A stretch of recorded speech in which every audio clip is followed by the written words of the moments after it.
ձեզ Ժորժ ջան, Տիկին Տոնոյանը ներկայացրեց գրեթե ամբողջ ելևէջները, իմաստը, ինչի համար ենք այստեղ, ընդամենը երկու բառ ավելացնեմ։ Գագիկ Ծառուկյանը միշտ, եւս մեկ անգամ ասեմ, միշտ թե ինքը անձամբ, թե իր քաղաքական թիմի հետ, թե քաղաքական թիմին հանձնարարելով հետամուտ է եղել հայ-իրանական հարաբերությունների բարելավմանը։ Միշտ, մշտապես, յուրաքանչյուր չի եղել Իրանի հետ կապված ինչ-որ մի գործընթաց, որ մենք կամ մեր կարծիքը, կամ մեր սատարումը, կամ այս կամ այլ հարցերի շուրջ ներգրավված չլինենք։ Սա շատ կարևոր է, որովհետև Իրանի հետ մեր հարաբերությունները իրականում առանց չափազանցության հազարամյակների պատմություն ունեն։ Դրա հետ մեկտեղ, այո, ցավով պետք է արձանագրենք, որ այս քաղաքական հետապնդման մեջ ներգրավված են Իրանի քաղաքացիները։ Եվ հաշվի առնելով մեծարգո դեսպանի վերջին ելույթը, Մամլո Ասուլիսը, եւ հաշվի առնելով Իրանի դիրքորոշումը առհասարակ այս հարցի շուրջ, լիահույս ենք, որ Իրանի Հանրապետության պատկան մարմինները կձեռնարկեն բոլոր հնարավոր եւ անհնարին միջոցները, որ թույլ չտան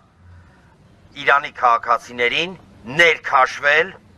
Հայաստանում տեղի ունեցող ապօրինի ներքաղաքական գործընթացների մեջ, որովհետև այն ինչ կատարվում է Գագիկ Ծառուկյանի հետ, դա ապօրինի ներքաղաքական գործընթաց է, որի մեջ եւս մեկ անգամ կրկնեմ Իրանի քաղաքացիներ են ներգրավված։ Պետք է նաև հիշեցնել, որ Իրանում տեղի ունեցած իրավական գործընթացների պարագայում Իրանի պատկան մարմինները արդեն իսկ ունեն որոշումներ համաձայն որի այն գործի շրջանակներում, որում հիմա փորձում են Ծառուկյանին մեղադրանքներ առաջարկել, Իրանում առաջադրել ներողություն։ Իրանում արդեն իսկ կան որոշումներ, որոնք իսպառ հերքում են բոլոր մեղադրանքները, իսպառ, ասեմ ավելին, Իրանի իրավական մարմինների որոշման հիման վրա Իրանում որոշում է ընդունվել, եւ եթե չեմ սխալվում, նույնիսկ պարտավորագիր էր գրվել, համաձայն որի հենց այդ խարդախներն են ֆինանսական խարդախություն փորձել իրականացնել Գագիկ Ծառուկյանի հանդեպ։ Սա ակնհայտ է, այսինքն ֆիքսում ենք Իրանի իրավապահ մարմինների, Իրանի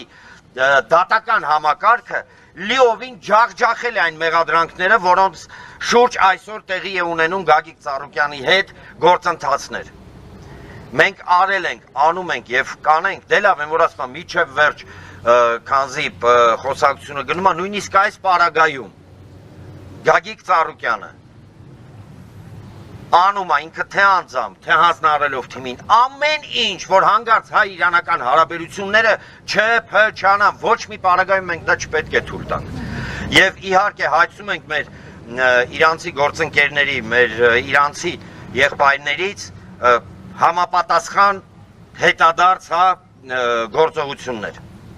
Այդ իսկ պատճառով գտնվում ենք այստեղ եւ